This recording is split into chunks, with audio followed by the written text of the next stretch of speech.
शेतकऱ्यांच्या प्रश्नासाठी पुन्हा एकदा रोहित पवार आक्रमक झालेले आपल्या सोबत आहे। आज एक विशेष बंडी या ठिकाणी घालून आलेत ते आपण त्यांच्याशी बातचीत करणार आहोत। एक बंडी घातली, त्यावर संदेश आहे सरकारसाठी, सरकार तुमचा संदेश वाचेल आणि त्याच पद्धतीने काम करेल असं वाटतं तुम्हाला काय? आता अधिवेशनामध्ये आम्ही बोलतो, युवा संघर्ष यात्रेमध्ये 800 किलोमीटर चालून शेतकऱ्याचे मुद्दे, मुलांचे मुद्दे आम्ही तिथं उचललेले आहेत। अधिवेशनामध्ये जेव्हा केव्हा येतो, जिथं कुठं संधी मिळेल तिथं आम्ही सामान्य लोकांच्या वतीने व्यक्त होण्याचा प्रयत्न करतो। हा त्याचाच एक भाग आहे।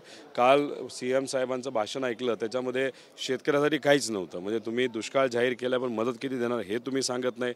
जी एक यादी वर पाठवली 40 तालुक्याची, बाकी तालुक्याला मदत काय? आणि तुम्ही NDRFला 3 हेक्टरपर्यंत म्हणता, पण तिथं मग तुम्ही 8,500 जिरायतला देणार।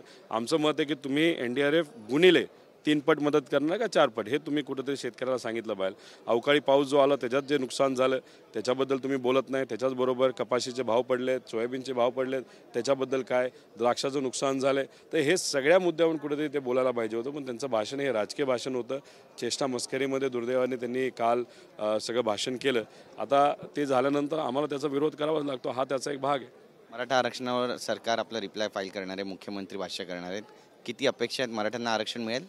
ज्या पद्धतीने काल त्यांनी भाषणामध्ये शेतकऱ्याच्या बाजूली बोलण्यापेक्षा राजकीय पतंग उडवण्याचा त्यांनी जास्त उचित ठरवलं, तसं आज तेवढं होऊ नये। आज त्यांनी करत असताना मुद्द्यावर बोललं पाहिजे। आरक्षण कसं देणार आहे, कोर्टामध्ये ते कसं टिकणार आहे आणि परत कोर्टात जाऊन ते पडणार नाही ना, हे कुठंतरी त्यांनी स्पष्टपणे आज सांगण्याची जरूरत आहे।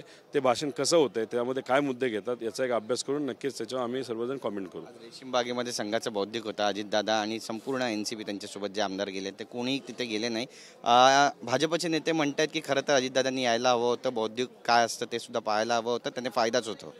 बौद्धिक काय असणार आहे? त्यांच्याकडे प्रतिगामी विचार आहे, पुरोगामी विचार नाहीच, आणि प्रतिगामीमध्ये विकास नसतोच। त्यामुळे आता अजितदादांनी जो निर्णय घेतला तो त्यांचा निर्णय आहे, पण त्यांच्यामध्ये जे काही वाद होतील ते होतील, तो त्यांचा विषय आहे। माझं एकच मत आहे की आपल्याला आज काय की प्रोग्रेस पाहिजे, आज आपल्याला विकास पाहिजे, आणि विकास होत असताना विचारांमध्ये तडजोड न होणं हे तितकंच महत्त्वाचं आहे। म्हणजे संतांचा विचार घ्या, जे काही थोर व्यक्ती आपल्या महाराष्ट्रामध्ये येऊन गेले, त्यांनी संघर्ष केला, त्यांचे विचार घ्या, आणि जो गाभा आहे एकता, समानता, बंधुत्वता, तर ते कुठेतरी तुटलं नाही पाहिजे। पण आज जर बघितलं, भाजपकडनं नेहमी एवढंच केलं जातं की समाजामध्ये वाद निर्माण केला जातोय, आणि त्याची राजकीय पोळी भाजण्याचा प्रयत्न हा नेहमीच केला। 2019ला तेच केलं इलेक्शनच्या आधी, आणि दुर्दैवाने आणि योगायोगाने आता सुद्धा लोकसभेचे इलेक्शन काही महिन्यात आहेत आणि OBC मराठा सुरू झाला। त्यामुळे समजून घ्या भाजप काय करतं। जातीय जनगणनेला विरोध केलाय संघानं, म्हणतात जातीय जनगणना होऊ नये या ठिकाणी। काय राज्यांमध्ये अमित शाह साहेब स्वतः म्हणतात की जातीय जनगणना झाली पाहिजे। आता मग ह्यांच्यामध्ये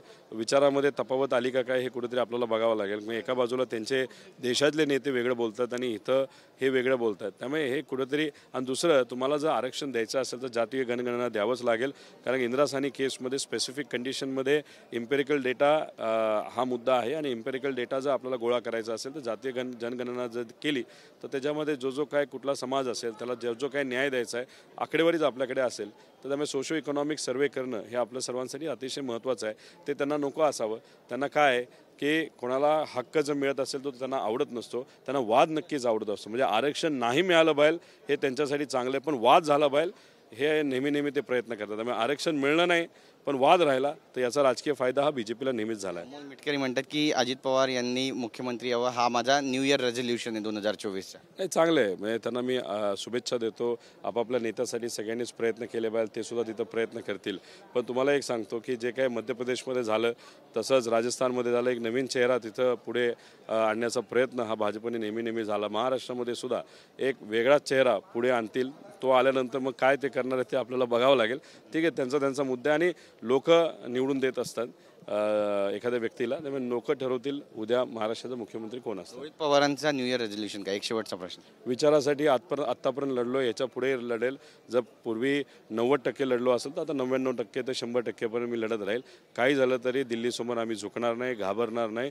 महाराष्ट्राच्या धर्मासाठी प्रामाणिकपणे लढत राहील, हाच माझा रेझोल्युशन या न्यू इयरला असणार आहे। आमच्याशी बोलल्याबद्दल। तर रोहित पवार यांनी आपली भावना या ठिकाणी व्यक्त केलेली आहे। अमोल मिटकरींवर सुद्धा टीका केली आहे, त्यासोबतच मुख्यमंत्र्यांनी शेतकऱ्यांच्या तोंडाला पानं पुसले आहेत अशा भाषेमध्ये मुख्यमंत्र्यांवर सुद्धा टीका केलेली आहे। कॅमेरा पर्सन प्रेमचा गिरीश गायकवाड, TV9 मराठी, नागपूर।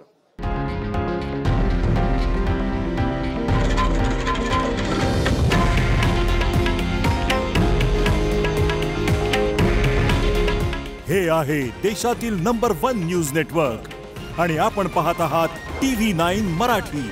काळजी तुमची, हित महाराष्ट्राचं.